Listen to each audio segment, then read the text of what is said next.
Bonjour et bienvenue dans ce nouveau podcast proposé par Thierry Blin, kinésithérapeute spécialisé dans la thérapie manuelle viscérale. 5 minutes pour comprendre et soigner le ventre, c'est notre rendez-vous pour explorer ensemble les secrets de votre santé digestive. Aujourd'hui, nous allons découvrir comment une simple modification de position peut révolutionner votre transit intestinal. Kinésithérapeute et patient, préparez-vous à une révélation scientifique.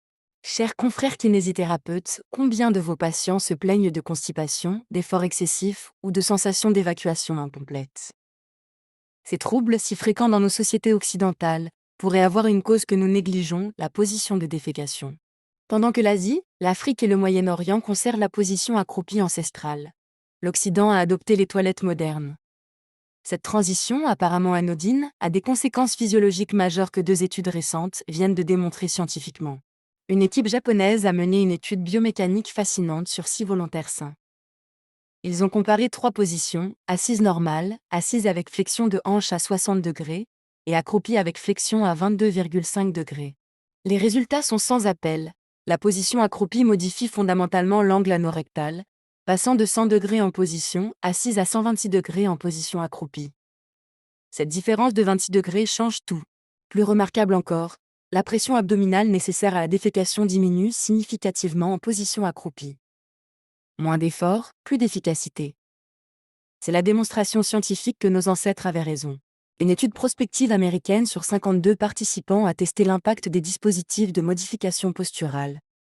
Ces petits marchepieds qui reproduisent la flexion de hanche de la position accroupie. Les résultats sont spectaculaires. 1119 celles analysées révèlent que l'utilisation du dispositif multiplie par 3,64 les chances d'évacuation complète et divise par 4 les efforts de poussée.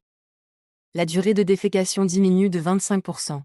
Imaginez l'impact pour vos patients souffrant de constipation chronique. Chers kinésithérapeutes, voici ce qui se passe anatomiquement. La flexion de hanche redresse l'angle anorectal en relâchant le muscle puborectal. Cette relaxation facilite l'ouverture du canal anal et réduit la résistance à l'évacuation.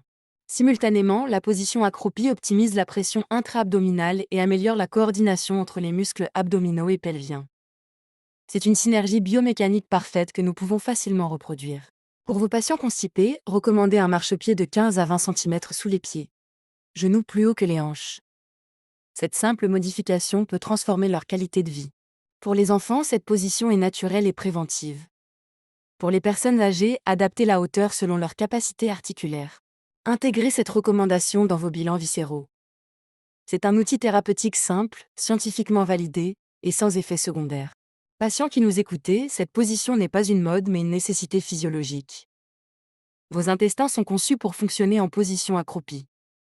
En modifiant simplement votre posture, vous pouvez résoudre naturellement de nombreux troubles digestifs. La science valide ce que l'humanité pratiquait depuis des millénaires. La position de défécation influence directement l'efficacité de votre transit. Kinésithérapeute, vous avez maintenant un outil thérapeutique simple et efficace. Patient, vous avez la clé d'un transit naturel et sans effort. Merci de nous avoir écoutés. Pour approfondir vos connaissances en thérapie manuelle viscérale et découvrir nos formations, rendez-vous sur notre site www.kiné-formation.com. À bientôt pour un nouveau rendez-vous de 5 minutes pour comprendre et soigner le ventre.